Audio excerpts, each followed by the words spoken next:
You guys, you ready to let the dogs out? What? Do what? Let the dogs out. Who let the dogs out? Who? Off the Hook, airing on offthehooksports.com. Your home for real news, real opinions, and what really matters about Tennessee athletics. Always available on Apple Podcasts, Spotify, Stitcher, Google Play, TuneIn, iHeart. Like, share, follow, subscribe. Always available wherever you find your favorite podcasts.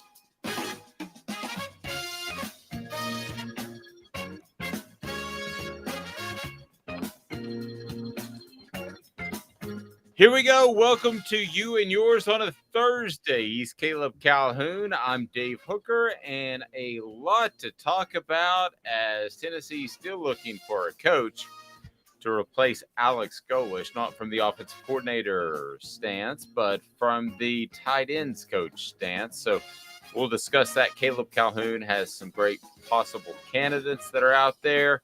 And also something we didn't get to yesterday is Tennessee has finished number 6 or better in the final AP poll. Check me on this, 13 times. Is that right, Caleb?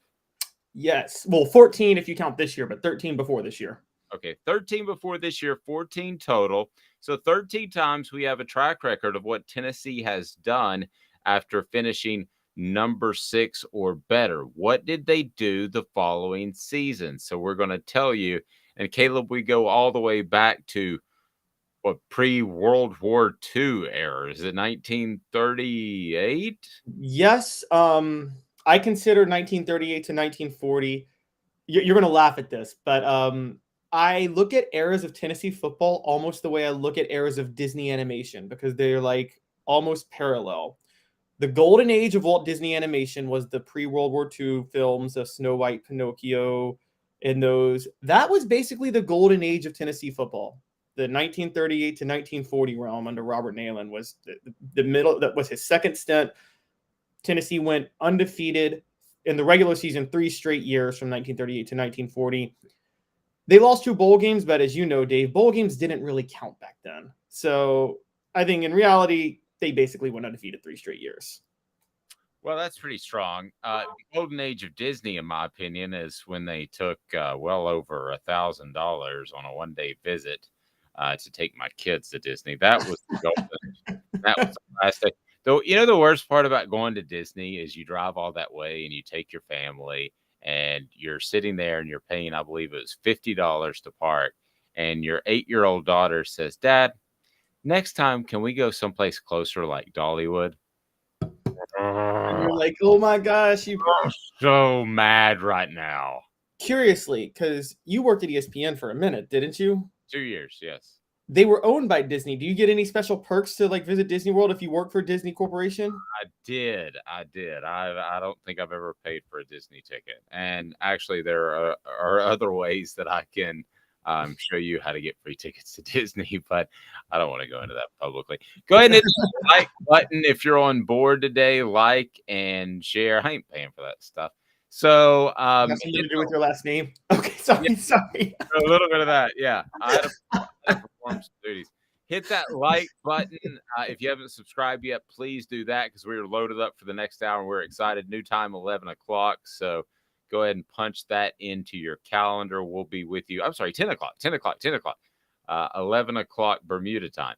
10 o'clock, we are with you. So we want you to be a part of the program each and every day. And this first part of the show is going to be pretty interactive, because I found something very interesting that Jacob Warren said recently, and it's on a story by Jimmy Himes on Off the Hook Sports, who we're excited to bring into the fold. We've already brought him into the fold last fall from a writing standpoint. And congratulations to Jimmy Himes, who announced his retirement recently as of December the 31st. He's hanging up the headset.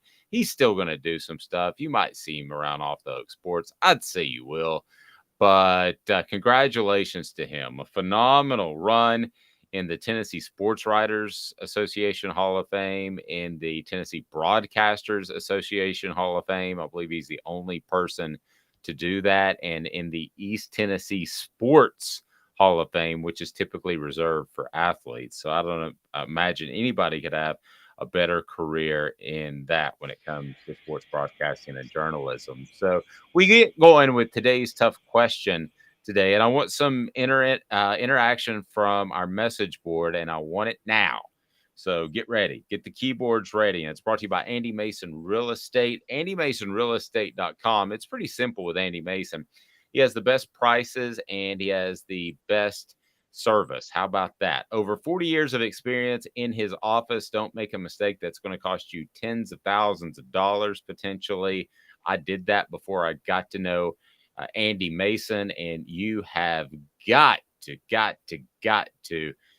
get on board with AndyMasonRealEstate.com if you've even thought about being in the real estate market. David's saying, good morning, guys. I hope Amanda's doing well. She is. She's off to Aruba, so I'm sure she'll have a fantastic time, even with child. I don't know. Being at the beach, though, I've been there with kids, and it's a whole different sort of endeavor as opposed to not. When you're at the beach by yourself, it's just a good time. When you're at the beach, pushing a stroller through like 20 yards of deep sand, I remember my calves almost about to explode when I took it was that same trip, I think, when I took that trip to Florida and then into Fort Lauderdale. So it's different with kids, so it can be a challenge. All right, so a very interesting quote from Jacob Warren when he said Clemson, because they were hot when he became really a college football fan later into his high school years. I mean, he was always a Tennessee fan. His dad played there. His uncle played there. But Jacob Warren said Clemson is one of the teams he always wanted to beat and kind of was the team. So I ask you, Caleb, and I want to go to the message boards on this as well. So, Caleb, what fan base would Tennessee fans most like to beat? What program would Tennessee most like to beat that's not in the SEC? What non-conference team? So I go back to some of the great wins. It was Miami, I believe, in 2003. Is that correct? Where they won down there. That was a great win against one of the most talented, maybe the most talented team I've ever seen in person. Best game Fulmer ever coached. Best game Fulmer ever coached. I don't think it's even close. I agree totally. David already says Ohio State, so they're on the board, David. And another one, how about the Miracle at South Bend? I think Notre Dame's right up there. Notre Dame, to me, there's a lot of things that they do that just annoy me to no end. The independent thing, the holier than thou thing, and I happen to be religious, so nothing against their religion, but just the way they treat the rest of the college football world and the way the rest of the college football world allows them to do that drives me crazy. So to me, I'm going to put one in there for Notre Dame. Ohio State's another. What other non-conference opponent, hit that like thumbs up button for the new people that just jumped on board. What other non-conference opponent would you most like to beat as a Tennessee fan? Put it on the message board. We've got Ohio State and Notre Dame so far as I go ahead and push my influence upon today's tough question. What do you think, Caleb Calhoun? Well, Travis Case just actually took the words right out of my mouth. I would have said Florida State, but I will say I came of age following college football in the late 90s, early 2000s. I would understand if I came of age in the 80s and 90s. I would hate Notre Dame's guts because I'm with you. I can't stand their holier than thou, the whole touchdown Jesus. Johnny Majors had a joke after the Miracle at South Bend. Apparently, a trainer for Tennessee or some equipment guy said, "What how Notre Dame lost off a missed field goal in that game, didn't they? They missed a field goal to win it at the end." Yes, they did, and that was one of the famous John Ward actually got it wrong. He did. Yeah. Major says, I think he says there was an equipment man he knew who said that he asked him he was asked what he was doing when they were kicking that field goal, and the equipment guy goes, "I was watching Touchdown Jesus, and he was doing this." Because he has the little sign, and well, he was doing what for those on our audio platform? He was doing the no good sign for a field goal, the missed field goal sign, as opposed to Touchdown Jesus. Looks like he's giving up touchdowns, and I think Major said, I thought Moses and Jesus preceded Notre Dame, but Notre Dame doesn't think so, and so I understand that. But me, I'm sorry. I go back to I can't get over how much of a love fest there was for Florida State in the polls in the 90s and the early 2000s. I mean, it was ridiculous. I think they had like 14 straight years with top 5 finishes. They weren't a top 5 team all 14 of those years. They had no business winning the 1993 national title. They did not deserve it. I'm going to stand by it. It was ridiculous that they got the number 1 nod over Notre Dame that year. I think that there were plenty, they went to the national title, 3 straight years and 4 times in 5 years and lost 3 of them, only won 1 in 99. They got bumped into the national title game in 2000. Despite losing to Miami, both teams had 1 loss. They had no business going to that title game. And so there was there was there was 2003 where they got away with about the worst officiating I've ever seen in a football game. Florida State, Florida. They beat Florida off that awful officiating. Then they go and stomp on Florida's midfield logo. A fight breaks out. I don't know if you remember that. And they got vaulted into the top 5 every year because they won a very bad ACC. Say what you want about Clemson in recent years, but at least Clemson actually made some noise when the college football playoff would come. Florida State would almost always lose their bowl game in the 90s. They got blown out by Florida in the 97 national title. They lost to Tennessee 2 years later. They lost to Oklahoma 13-2. So yeah, Florida State, the love fest they got from the media made me and the AP poll just frustrated me to no end. And so hit that thumbs up button, the like button, new people jumping on board as we can see those. I'm surprised by the Florida State thing. I didn't think that would be one of those. So we've got Florida State, Miami, and Notre Dame. So who fills out? Oh, Ohio State. So we've got Ohio State. So I think we've got our 4.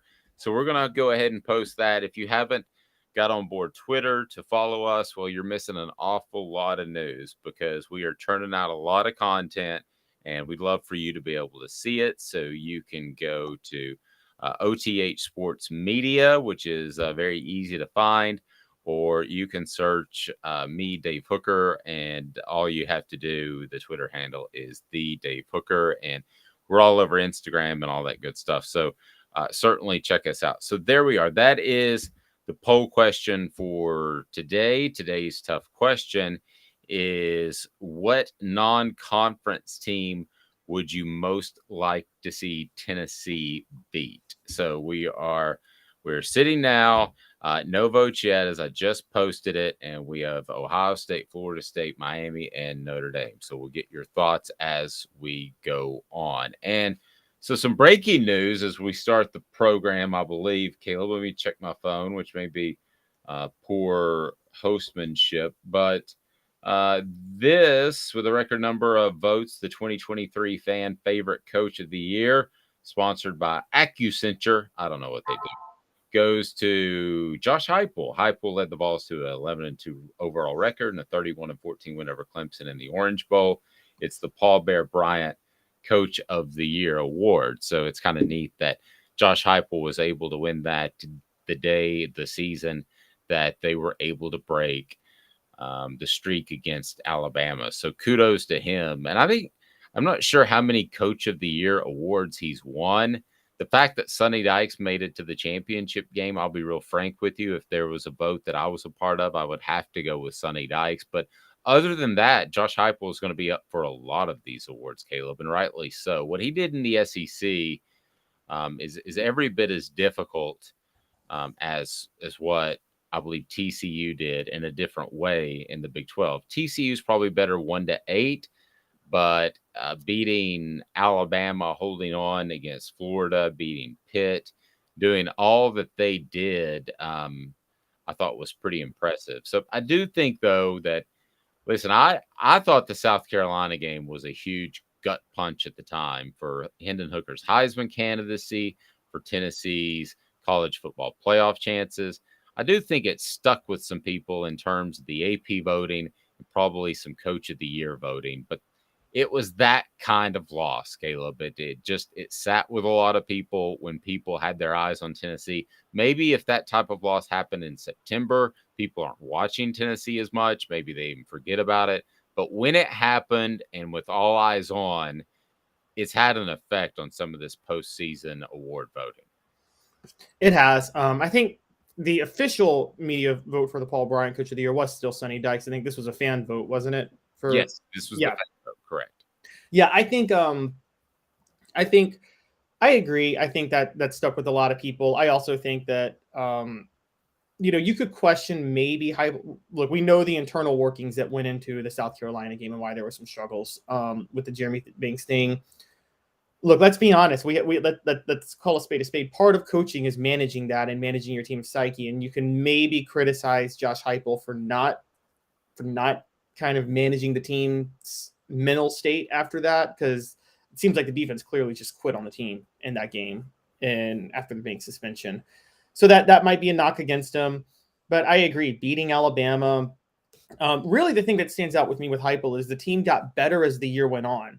Dave, you and I watched that Tennessee-Pittsburgh game, the second week of the season, and we thought, okay, Tennessee beat Pittsburgh. They got a chance to have a special start, but we didn't think they'd be in. That did not look like a team that was going to be in the college football playoff race 6 weeks later. And especially not when you the next week when you have one of your most talented players and arguably your most talented, experienced receiver in Cedric Tillman go out against Akron. I mean, that was another thing that you watch and you're like, uh-oh, I mean, this thing may not be really tenable. I agree. Tillman goes out right before Florida. And again, even when Tennessee struggled with Florida, you kind of thought, okay, they stumbled to 4-0, but they took advantage of the easy schedule to start the year and build a profile for themselves. I mean, I think where they turned a corner, where you really start to think this team has a chance, was that LSU game. The way they came out after the bye to just blow out LSU and take such control of that game, that's when you started to think, okay, this team really could do something special. And that's a lot of credit to Heupel for the team getting better and better as the year went on. The Georgia loss, it was a loss to Georgia. No shame in that. The South Carolina game was that was the one knock against them. There were so many inner workings. But, yeah,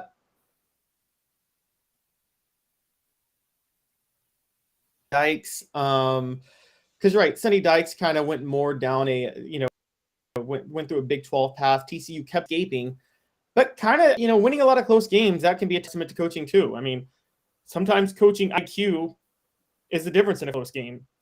I think all of us who watched Tennessee during the Butch Jones years knows that, and so I think that you have to give Sonny Dykes some credit for that. But yeah, let's be honest, if he plays in the SEC, even if he plays in the SEC East like Tennessee did, is he going 11-1 or 12-1 playing for the SEC title? I don't think he is.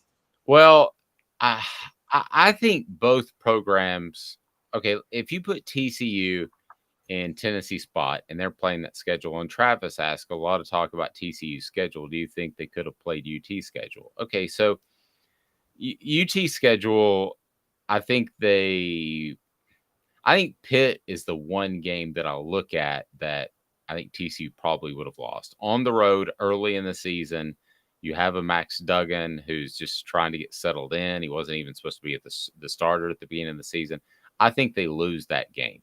I think Alabama is probably a coin flip game if that game were at TCU. As far as South Carolina, you have all kinds of outside circumstances that you would think wouldn't have happened with TCU in that situation, but who knows? So I really believe, Travis, and I'm SEC through and through. I love the SEC. People ask me, who are you a fan of? And I say the SEC. So I believe that TCU would have fared maybe a little bit better than you with Tennessee's schedule. I think that there were 3 really, really good teams and a bunch of other teams. I think Georgia, Alabama, and Tennessee were the really good teams in the SEC. I think that there were about 8 good teams in the Big 12. And that includes TCU. I think after Saturday night or Monday night, I don't look at them as an elite program. So they would struggle against Tennessee, Alabama, and Georgia. No question about it. Obviously, they did on Monday.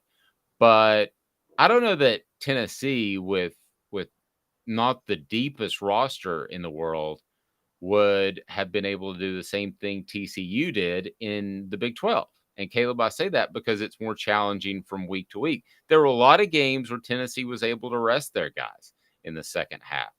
That's not going to be the case in the Big 12 if you're good 1 through 8. So the conferences are very different, and it makes it difficult to compare. But I think it's oversimplification to say that Tennessee played a much more difficult schedule than TCU. You? Yeah, I would go there. We're leaving out a couple of teams though, because we are also leaving out LSU on the road. Does TCU win that game? And do they win the way Tennessee did? I think everybody talks about the Alabama game. The standout game for me is that LSU game. Tennessee came in. Look, there were a lot of other factors. It was a noon game at Death Valley. LSU was still kind of finding themselves under Brian Kelly. Tennessee's fresh off a bye.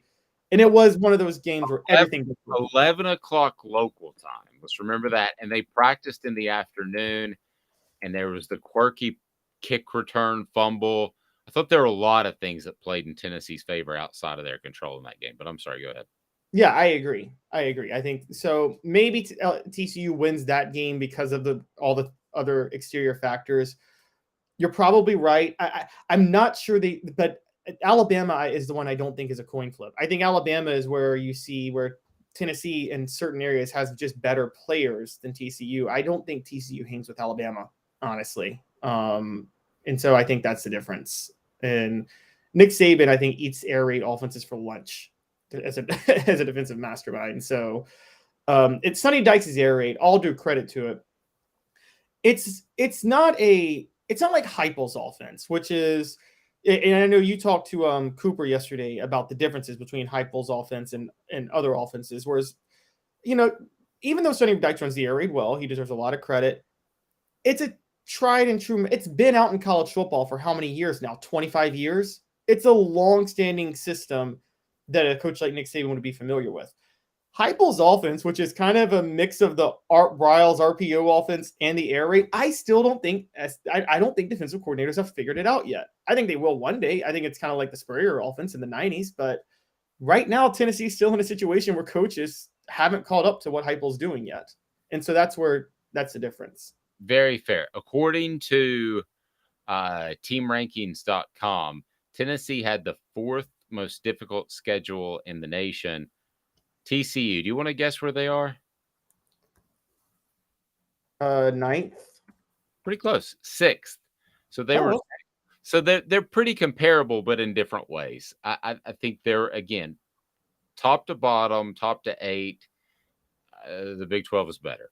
The SEC had better teams at the top, and that proved true on Monday night. Travis said, in my opinion, they got lucky that Oklahoma and Oklahoma State were terrible this year. Travis, though, I'm going to be a little bit devil's advocate here and say that, Tennessee was very fortunate that they caught those LSU breaks that we just talked about. Tennessee was very fortunate that Alabama was as down as skilled positions as they have been since I can remember under this Nick Saban run. If they don't have Jahmyr Gibbs from Georgia Tech who transferred, that is one of the more average skill position groups in the nation, not just the SEC. I mean, they are middle of the pack. Jahmyr Gibbs probably elevated them somewhere in the top 25 range because I think he's special. And then, of course, Bryce Young really elevates him. He's a skill position guy who I think is the best quarterback coming out going into the draft. Listen, if the Dallas Cowboys, I'll give him the ultimate compliment. If the Dallas Cowboys want to back over Dak Prescott with some sort of utility vehicle and draft Bryce Young and trade up, I'm fine with that because I'm a Cowboys fan and I think Bryce Young is special. Matthew said, who are the coaches that Tennessee is going after? Well, I tell you what we will do, Matthew. We'll get to that in exactly 2 minutes. I remind you, Guardian Investment Advisors, they not only tell you where to put your money, but why. GIAplantoday.com. They have video teleconferencing. What does that mean? That means that you can visit with the best in the nation when it comes to financial advisement. So 2 minutes. And who is Tennessee hiring as their tight ends coach next? Stay tuned. Off the Hook Sports with Caleb Calhoun. I'm Dave Hooker. Has risen to the highest level in over 40 years, according to the April 2022 U.S. inflation calculator. Will your investments provide you the income you need in retirement? Are you losing purchasing power of your savings due to inflation? Simply stated, if the cost of goods and services are 8% higher and you're only earning 4% in your investments, that money buys you less of what you need. Right now is the time to act. Call Guardian Investment Advisors today. Hey folks, Gary Viles here. I want to personally invite you to North Knoxville's newest sports bar and restaurant. It's Big Orange Phillies, located in Black Oak Center. And yes folks, it's happening in Halls. Big Orange Phillies offers family-friendly environment with homemade meals and the best deli-style subs around. Billiards, darts, jukebox, shuffleboard, and cornhole, and a full bar. We also offer valet parking on weekends and during special events. We even have a covered back patio. It's happening at Big Orange Phillies. We want, we need, and we appreciate your business. Hi, Mike Davis here with City Heating and Air, reminding you to always dare to compare. Our team provides quality local heating and air service, installation, and maintenance across East Tennessee. We use only the best equipment like American Standard heating and air conditioning for your residential, new construction, or commercial needs. Honesty, dependability, and customer satisfaction have been the cornerstones of our business since 1961. City Heat and Air. Dare to compare. Chattanooga, we're at it again. For the 5th year in a row, you voted us best of the best criminal and DUI law firm. And finalists for best law firm and best personal injury firm. Thank you for the love, Chattanooga. We won't let you down. Do you want to own the more that owns every job? Then get to Vassy Lawn and Garden in Cleveland and get you a Toro. I'm David Vassy, here to talk to you about Toro. With a Toro Zero Turn, you'll get more out of every minute and you'll reach the finish line faster. At Vassy's, we like to say, no matter if you're mowing 3 acres a week or 11 lawns a day, homeowners and business owners alike find confidence in equipment they can trust from top to bottom. Vassy Lawn and Garden, Highway 60 North in Cleveland. Man alive, it's worth the drive. Got cataracts? We can fix that. Never miss another moment. With a little help from Doctors Campbell, Cunningham, Taylor, and Hahn at cctis.com.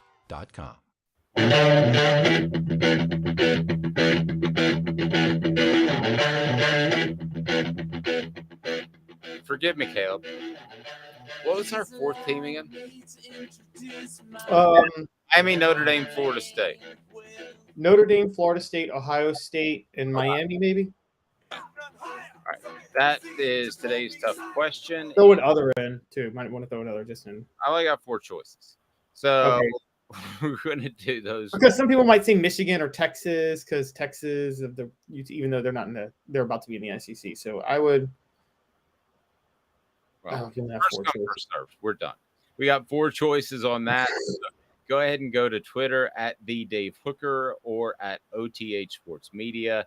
Probably just search Off the Hook Sports and let's get your vote. So we have that on board, and a bit of breaking news that is pretty interesting. Kevin Warren is now the president of the Bears. He's leaving his role as Big Ten commissioner. He's kind of the one who helped spearhead the whole let's go get USC and UCLA. So we'll see how that works out. I think it's fundamentally flawed from a business standpoint, but hey, we'll find out what happens. And as far as the message board, we had a question. We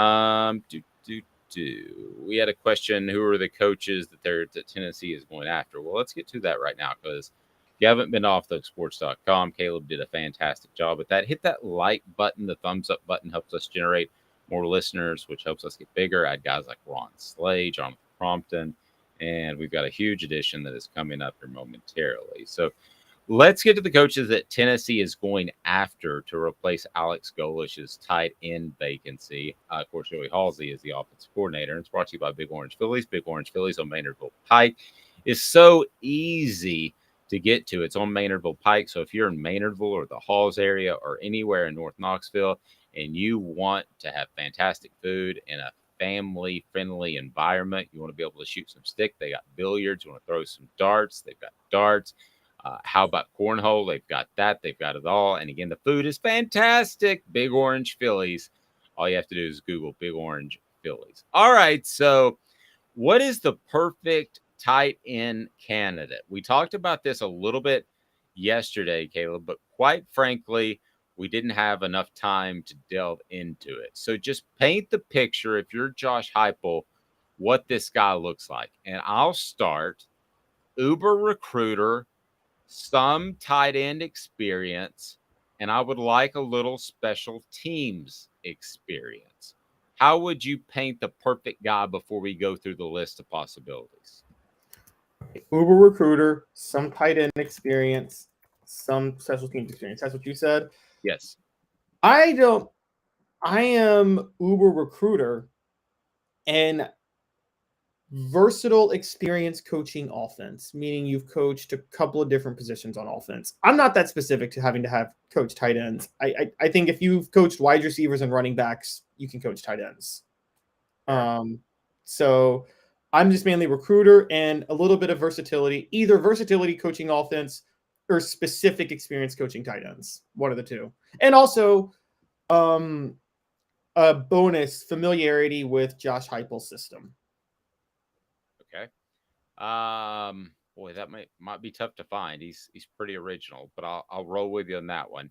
So here we go. Let's take a look.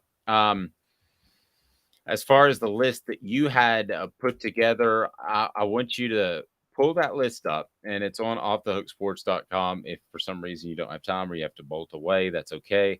But pull that list up, and I'm going to give it a thumbs up, thumbs down. I would hire him. How about that? We'll do it Fair enough. So Want to go through it? Yeah, give me a little thumbnail on that. And I'll remind you that the official craft beer of Off the Hook Sports is Zool Beer, downtown great parking, xulbeer.com, Zool Beer Company, and they have worldwide award-winning craft beer. So let's roll through these 10, Caleb, and tell me what you got. I'm going to give you a thumbs up, thumbs down, whether or not I would hire him. Okay, first one, Seth Littrell. He just got fired from North Texas after 7 years as head coach there. He and Heupel never worked together, but they both coached tight ends under Mike Stoops at Arizona during separate stints. Littrell coached there in 2009, 2010, and 2011. He has offensive coordinator experience. Heupel, his first on-field coaching role was under Mike Stoops in 2005 before he went to Oklahoma to coach quarterbacks, and Heupel was also a tight ends coach. So where are you going with that? I like his recruiting ties that I assume he would have in Texas. However, Texas athletes don't typically work out for Tennessee, so I'm going to give that a thumbs down. Okay. It'll get better. There's a lot on here I like. Don't get downtrodden. Come on, Caleb. Okay, so now we go to Heupel's history of just promoting from within. So I'm going down a few offensive analysts. First one is Mitch Militello. He is an offensive analyst. He works a little more with the quarterbacks, but he's been in Heupel's system for a little while. So there's the possibility that he could transition over to being promoted and coaching tight ends. I want a guy who is who brings some experience and has better recruiting ties than a hire from within with a young guy. So I'm going to give that a thumbs down. But I love the direction you're going because I think it's about to get really good. All right, well, we got two more then that you're probably going to thumbs down because the next one is another offensive analyst, Alec Abel. He's a former lineman, but I know in the past there are some offensive linemen who have been able to transition to working with tight ends. He played for Josh Heupel at Missouri, played offensive line when Heupel was offensive coordinator there. So he's another offensive analyst, but I'm guessing with his limited recruiting ties, you're going to say no. I'm not crazy about that one, so I'm going to give that a thumbs down. But you know I love you like a brother, but I'm an only child, so I don't really know what it's like to have siblings. All right. Let's go to the next one. Another offensive analyst. There's a reason I had these guys near the bottom of the list, to be fair. Okay. So this is ascending. We're working our way up in the world. Yes. So Cody Cook is the final one. His playing background, he played at Kansas State. He was a junior college walk-on. He was an all Big 12 all-purpose player. So he played a little quarterback, a little running back, and a little receiver. I feel like if you played all three and you have experience in Heupel's system, it shouldn't be that hard to transition to coaching tight ends. But I'm guessing you're thumbs downing that. I think we can do better. I think you and I can do better as a name. So I'm going to give that a thumbs down, but I like where you're going. All right, now next, number 6, Luke Wells. Luke Wells was co-offensive coordinator with Heupel at Utah State in 2015. He was the tight ends coach under Phillip Montgomery at Tulsa this past year. I think that current standing is up in the air because Montgomery is gone. Kevin Wilson is taking over there. It's pretty obvious Wells will jump ship, but he has experience coaching tight ends. He's worked with Heupel before. He's got ties. He's got some experience. So where are you going with Luke Wells? I'm going to give that a thumbs up. I would be good with that hire. So I like the fact that, co-offensive coordinator is a funny thing. A lot of times that's just a way to get the administration to give somebody a raise. But you're at least involved with game planning at the very least, even if it is just a title. So I will say I'm thumbs up. I'm good with Luke Wells. And then it gets interesting. Yes, now it gets good. Former Tennessee running backs and receivers coach and current Duke assistant coach and running backs coach, Trooper Taylor. Taylor's never coached tight ends, but he's coached receivers and running backs. He's coached in Louisiana, Alabama, North Carolina, Tennessee, Oklahoma, Arkansas. So tons of recruiting ties. And I think that it shouldn't be that hard of a transition for him to coach tight ends. Yeah, and did a great job with Tennessee's receivers in 2004. I'm giving that a monster thumbs up. Just a monster thumbs up. I think that would be a fantastic hire. Somebody, when Trooper Taylor, the reason he was at Arkansas State, his wife was getting, I believe, her doctorate, and his son played there. So he was at Arkansas State for a long time, and everybody's wondering why. And some people wanted to say maybe he had recruiting baggage, that he was in trouble with the NCAA, and he was supposed to take like a Michael Jordan sabbatical like Jordan did with baseball. I don't believe any of that. I think if you recruit well, people always say that you've done something awry. I think that Trooper Taylor is going to be a fantastic coach whenever he decides to kick his coaching back into high gear. Here's the other thing that's interesting about Trooper is I'm not sure off the top of my head how old he is, but he's a little bit older than me, and I'll be 49 in March. So I believe he's a little bit older than me. Here's the other thing about Trooper Taylor. The guy is like a health freak. So he, has never drank a drop of alcohol in his life. He was born in 1970, so he would be around 52 years old. So I mean, this is a guy that's going to just be able to keep churning and churning and churning. Great SEC experience. And he's a guy that can, he coached at Auburn, coached at Tennessee, of course. He can go into Miami and recruit with the best of them. That's a huge monster thumb up, and you're going to have to blow me away with some of the other ones because I think that's a really, really strong one. I don't know if Josh Heupel wants to make that call because it is kind of a hearken to the past thing, but yeah, I like that. I'm giving Trooper my thumbs up. Brought to you by Bassey Lawn and Garden, Man Alive. It's worth the drive in Cleveland, Ohio. All right, so who we got next? So next, by the way, before we even go, I just wanted to add a stat. Trooper coached running backs in 2004. Tennessee had 2 1,000-yard rushers for the only time in history. Then he moved to receivers in 2006, and Robert Meacham set the single-season receiving record, a record that still stands in Tennessee. So, yeah. All right, Daryl Wyatt. Wyatt he's been a passing game coordinator, an offensive coordinator, and a receivers coach. He's currently Boston College's receivers coach. He was on Heupel's staff at UCF from 2018 to 2020 as a receivers coach. He's also been a recruiting coordinator and a co-recruiting coordinator at Houston and Texas. So he has experience recruiting. He has ties to Florida, Texas. I don't really think it matters to have ties to the Northeast. Northeastern high school football is horrible and irrelevant at this point. But I think outside of that, I think Daryl Wyatt could be, you want a recruiter? I mean, here's an experienced recruiter who has ties to some major recruiting states. I'm 120% down with that. I think that's a huge monster thumbs up. I like that. I like that hire a lot. So now we're getting into the good stuff. So you better hit that thumbs up button so we can bring more people in. And if you haven't subscribed yet, be sure and do that. So By the way, already Travis is saying TT is the one. So there you go. All right, who's next? All right, next we got John Cooper. John Cooper was a graduate assistant under Heupel. Are we talking about sweater vest John Cooper? We are not talking about the former Ohio State coach. The Okay, one- yes. Sure. Isn't Tressel the sweater vest one? Oh yeah, Tressel's the sweater vest one. Sorry. Yeah. Fulmer always had a nice sweater vest in November games, I remember.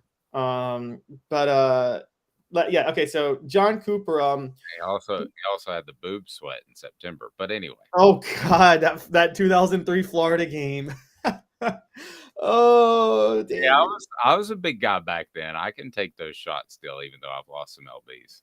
All right, so Cooper was a graduate assistant. Well, he played offensive line at Oklahoma when Heupel was coaching quarterbacks there. Then he was a graduate assistant under Heupel when Heupel was offensive coordinator there. Graduate assistant under Heupel at Utah State. Offensive analyst at Missouri when Heupel was offensive coordinator. But most importantly, he was the tight ends coach at UCF Heupel's first 2 years there. Then he went over to Arkansas to be a tight ends coach under Sam Pittman in 2020. Offensive line coach at Western Carolina in 2021. Making that lateral move is a red flag because Sam Pittman, it's not like he was fired after 2020. Came back to Oklahoma, made another lateral move, kind of, because he became an offensive analyst, and just recently became the offensive line coach at North Texas. Obviously, if Heupel comes calling, he's going to leave North Texas. But experience in Heupel's system, coach tight ends, has Florida ties, has Oklahoma ties, has Arkansas ties, and has Missouri ties. And I don't know the background and what happened at Arkansas with Pittman, but that could be something like happened with Trooper Taylor. Trooper Taylor wasn't given the offensive coordinator position. He said, I'm out for Oklahoma State. So I'm going to give that a thumbs up based off a little bit of ignorance there, not knowing what happened at Arkansas. But I think that's a thumbs up. I think you've obviously stacked the best ones at the top of the list, and it's on offthehooksports.com right now. Yes. And then the next one, the last of the realistic hires, put it that way. Joe John Finley. He coached under Heupel in 2012 and 2013. He's coached under, I believe it would have been Art Briles in 2015. I think Art Briles was still there in 2015. He was Heupel's tight ends coach in 2016 and 2017. Coached under Jimbo Fisher as tight ends coach at Texas A&M in 2019. Coached under Lane Kiffin and Jeff Levy in 2020 as the passing game coordinator and the tight ends coach. And the past 2 years under Lincoln Riley and then Brett Venables, he's been associate head coach for offense, tight ends, and H-backs coach. So he's coached under Heupel. He's coached tight ends. He's worked with Kiffin, Jeff Levy, Jimbo Fisher, has Texas, Mississippi, Oklahoma ties, and tons of familiarity with Heupel. Love that one. Big monster thumbs up. And then you're going to go crazy here in a second. Going to go crazy. The last one, and it's about recruiting. And you're right, he probably wouldn't take it. But if you can get Jason Witten, who's coaching high school football in Texas right now, why not? Played at Tennessee, the most versatile tight end, I think, in the history of the NFL, is the only tight end I know in NFL history that could line up at left tackle or wide out. So he understands the nuances of playing all parts of tight end. Played at Tennessee in 2001, 2002. A great leader. We know he's a great leader. And we don't know how good of a recruiter he is. This is also dependent on maybe whether or not he would want to be a recruiter, but he would have an advantage just by name alone by saying he's Jason Witten.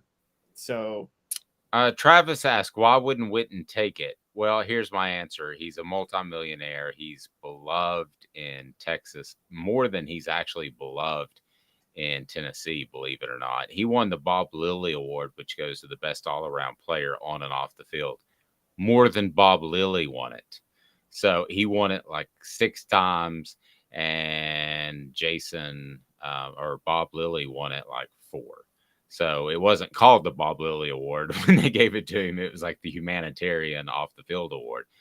I don't think Jason Witten, here's another reason, Travis, I don't think Jason Witten has the desire to recruit. I also think that he would have to totally learn another offense. So I love Jason Witten. Trust me, if there hadn't been a book written about him, I would like to be the one that wrote it, but there's already been one. I will say that Jason Witten, your number one guy, I'm going to have to give a thumbs down to. I love it in concept. I just don't know that he would want to take on that responsibility of learning a new offense, which I'm sure he's not running that in Texas. What school is he in Texas? Do you know, by the way? And the other thing is recruiting. Now, you could argue he would have great recruiting ties in Texas, and that would help him make the transition and have an impact on Josh Heupel's staff. But I'm going to say right now that I'm going to have to give Jason Witten a thumbs down.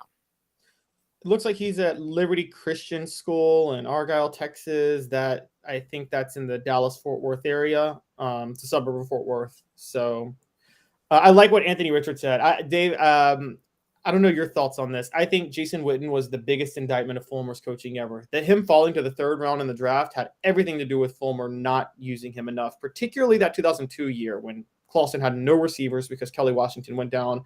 They should have been throwing it to Jason Witten every time.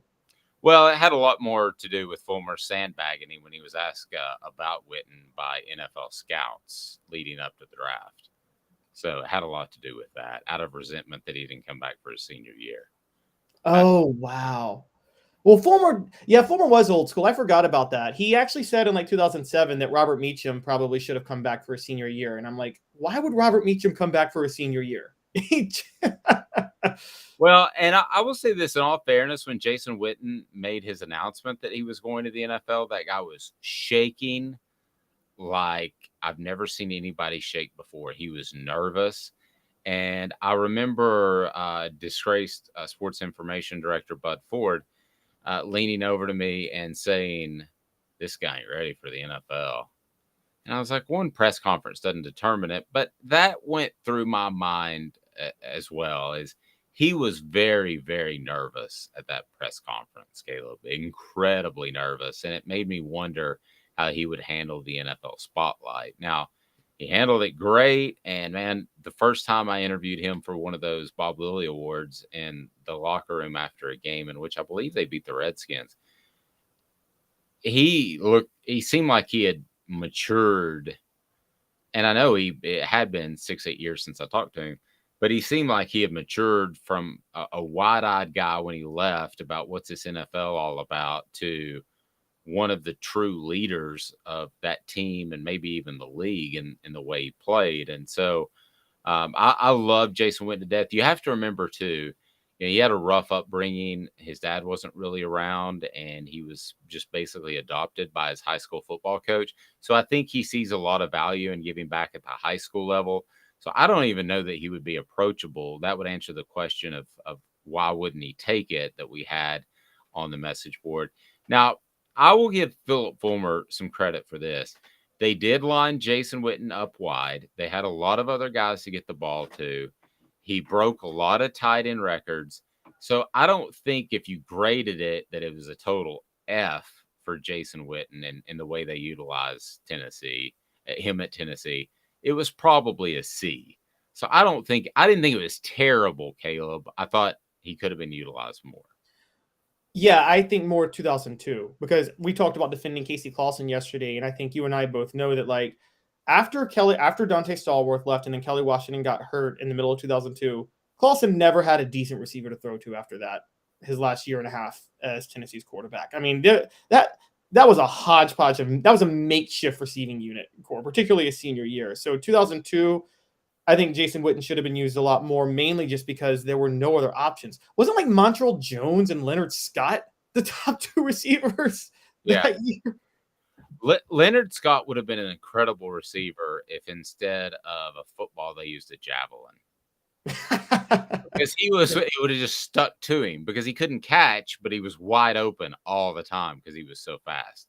If they just used a javelin, he would have been a world record receiver in terms of yardage gain. He was open all the time. So why John Calipari is going down the Phillip Fulmer path and more coming up as we continue. New time. Want to remind you that we're with you each and every weekday at 10 o'clock. So What else have we got coming up in addition to the comparison between Phillip Fulmer and John Calipari? We also have Tennessee faring in the top 6 of the AP poll. How did they do after that? Because the following seasons had mixed results. They've done it 14 times in school history, including this year. So we're going to look at the 13 other times they did it. How did they do the next season?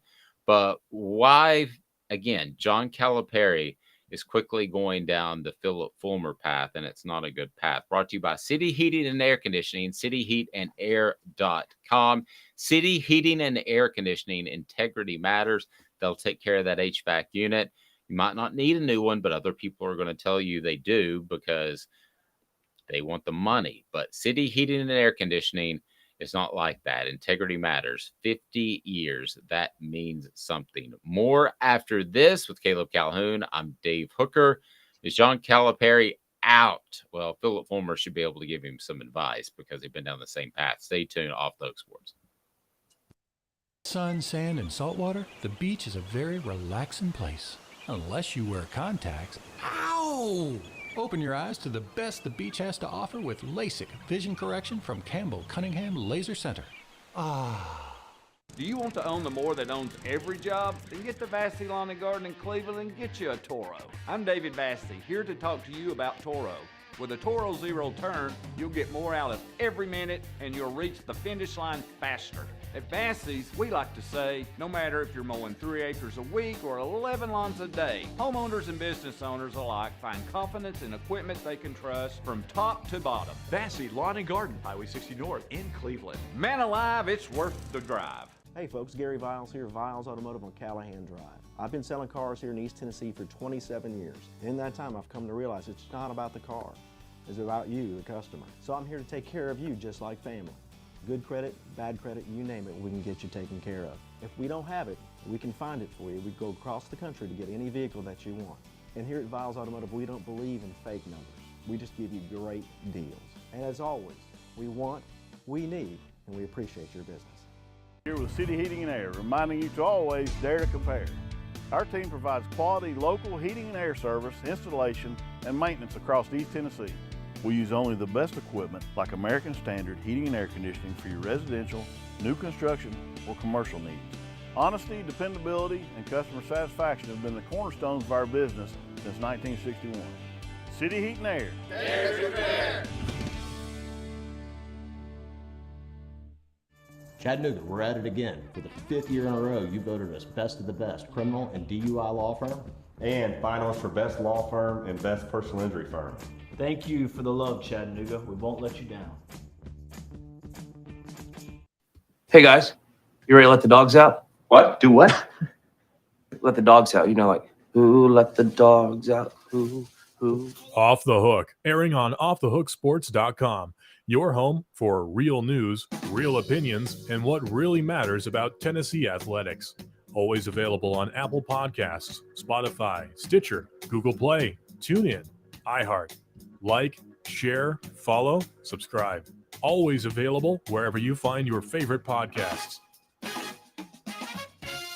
Hit that like button if you're on board so we can get more people in the show and we respond to your message board post. And remind you, we're at 10 o'clock each and every weekday, and we want you here. So I wrote a column that's going to post on offthehooksports.com today. And I think that John Calipari has found himself going down a very familiar path. And it's one that Tubby Smith went down. It's one that Phillip Fulmer went down. And you win a championship, and at some programs, you're in for life. I mean, let's face it. If Gonzaga ever wins a championship, they're never going to make a change in basketball there. I'll take South Carolina randomly. If South Carolina won a college football championship, they would never make a change. There are some programs that you're just in for life and you're good. Tennessee football is not one of those programs, and that proved to be true after Tennessee won a national championship in 1998 under Phillip Fulmer. Now, they had an opportunity to win another one in 2001, but fell short in the SEC championship game. Would have played Miami, probably would have gotten beat, but still, that would have been another shot of the championship, which might have given Phillip Fulmer a few more years tacked on to the end of his tenure.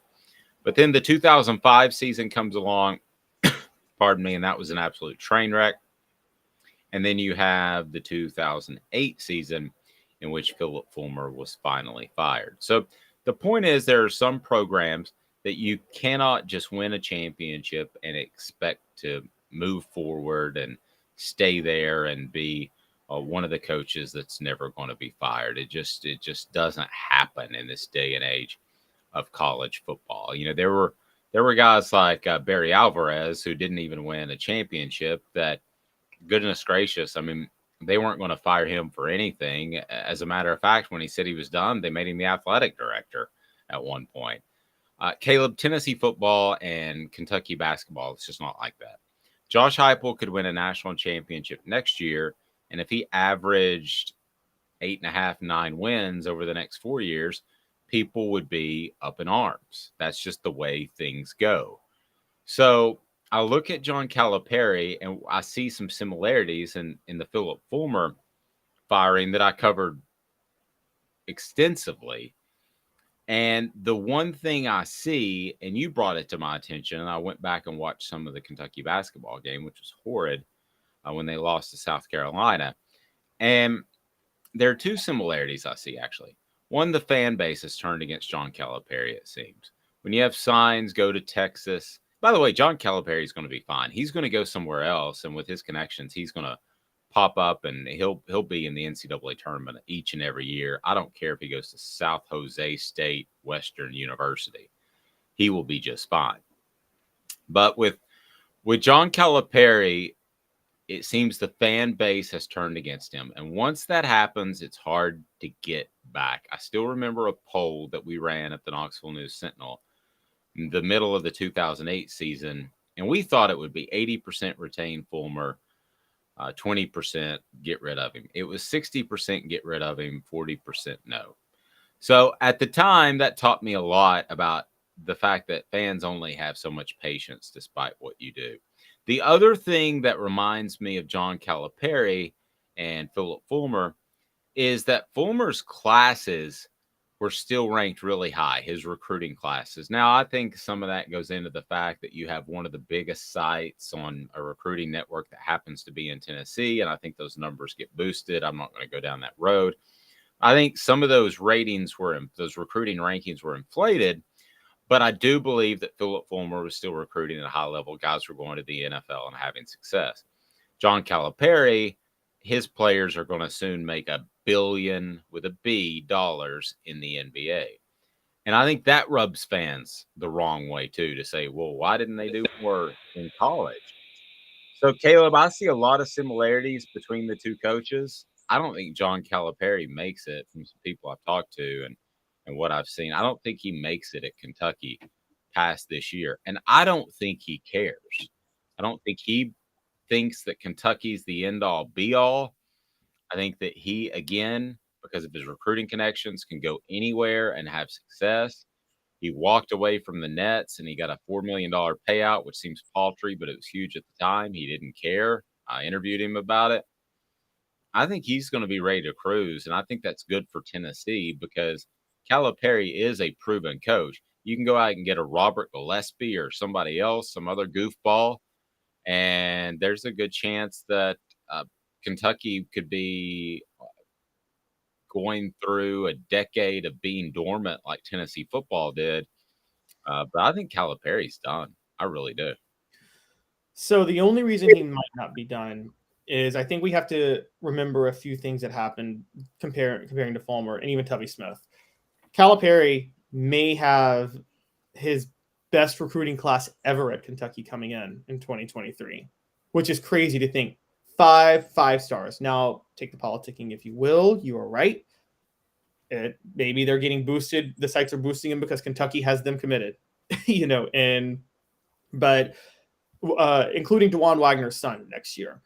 If you remember, I know you said Fulmer was still recruiting at a high level, but right before that 2008 season, that 2008 class was Fulmer's worst in history. Right. I don't mean at the bitter end. Sorry. Yeah. That 2008 class was horrendous. And that 2006 class, I think Walter Fisher was the star of that 2006 class, and he never played.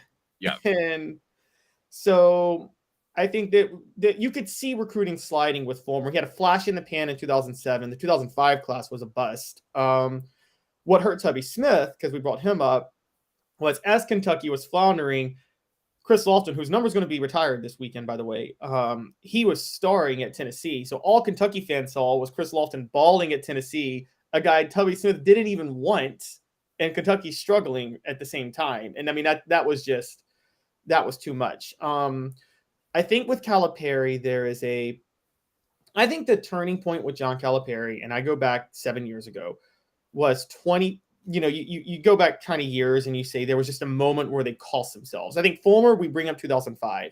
I think the start for Fulmer, and I always say this, was the 2001 SEC title game.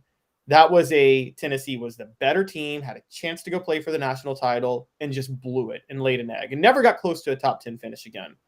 With Calipari, it's 2015. So if you remember 2013, 2014, Calipari had one of his typical top 5 recruiting classes. They gelled in the end, made it to the NCAA tournament championship game, and lost to UConn. In a rarity for Calipari, everybody on that team came back. It wasn't like one of those one and done years. Everybody was coming back. Plus, he had a number 1 recruiting class coming in. So you looked at that Kentucky team, and you're like, this is going to be the best basketball team of all time. Back-to-back top recruiting classes. And then, in college basketball, if a one and done player stays for a second year, that is so rare nowadays. Yeah. They all stayed. Kentucky goes undefeated through the regular season, undefeated through the SEC tournament, makes the Final Four, lays an egg in the Final Four because we all watched that game. Bo Ryan at Wisconsin coached circles around Calipari. Frank Kaminsky was dominating. Future NBA star Karl Anthony Towns underneath the basket. Shouldn't have been happening. Kentucky lost that game to a severely less talented team when they had the best team in history. And they really haven't made any noise since then, honestly. And it's been a slow decline. And I think you're right. I think fans are finally starting to get restless with it. And I think it would be the same with Fulmer. I think 2008 Fulmer would have been easier to swallow if Tennessee had that 2001 SEC championship game, but they didn't. I think Calipari right now would be easier to swallow if they had that 2015 national title. And they don't. And I think that's really standing out.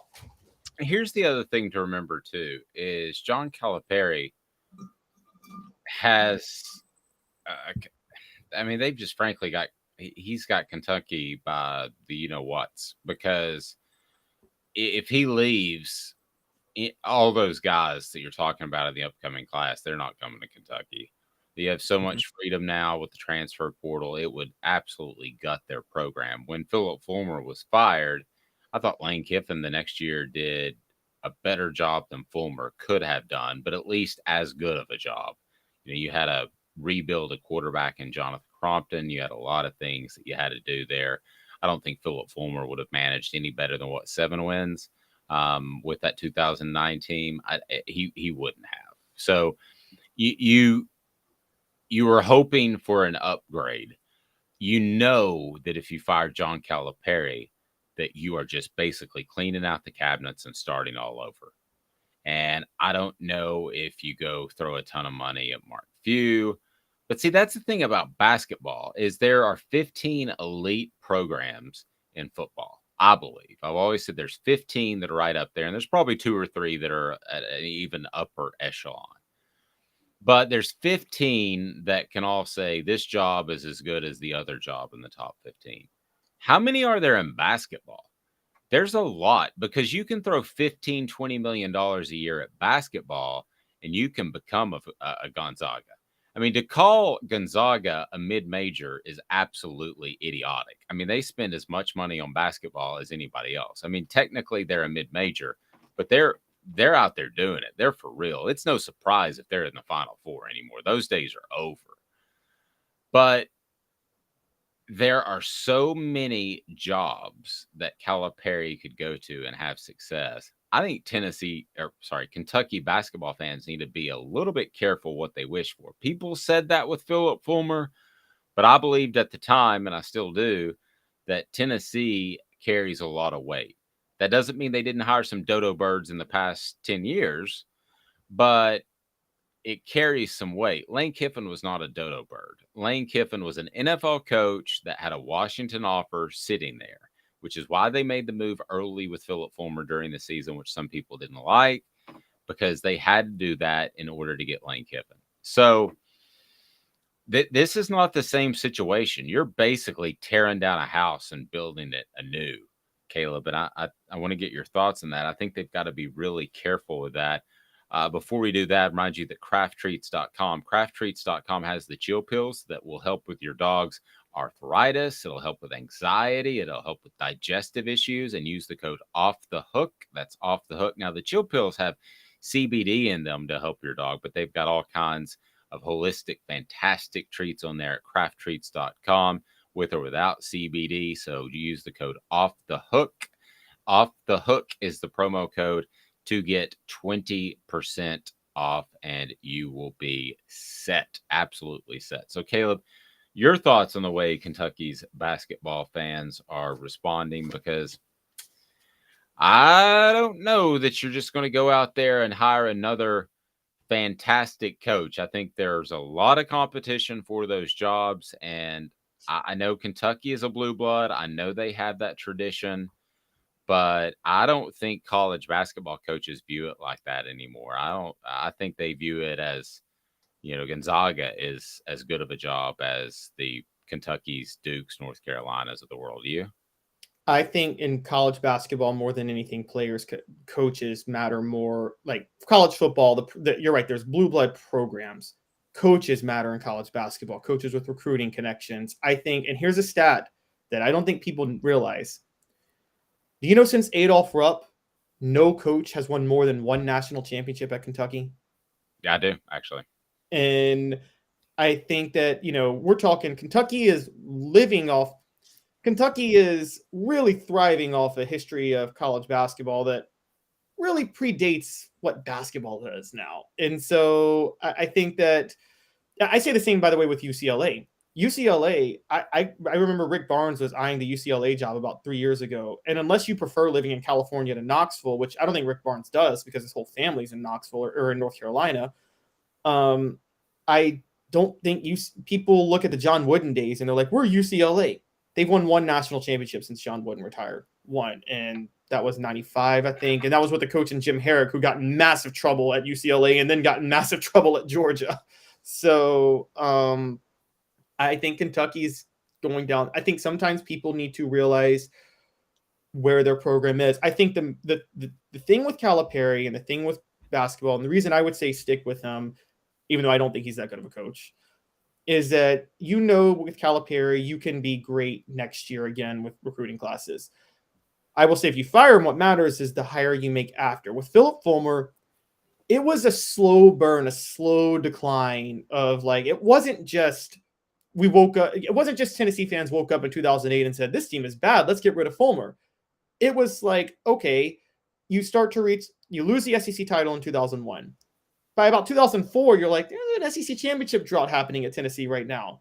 Then 2005 happens with the missing the bowl game. And then 2008, it was a slow burn of falling apart.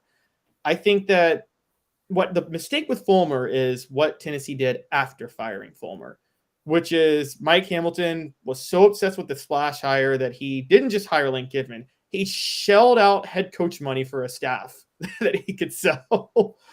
Yeah. And I thought at the time he should have hired Brian Kelly. Could you imagine if Brian Kelly I think Brian Kelly would still be at Tennessee today if Tennessee had hired Brian Kelly back in 2009. No, and I thought that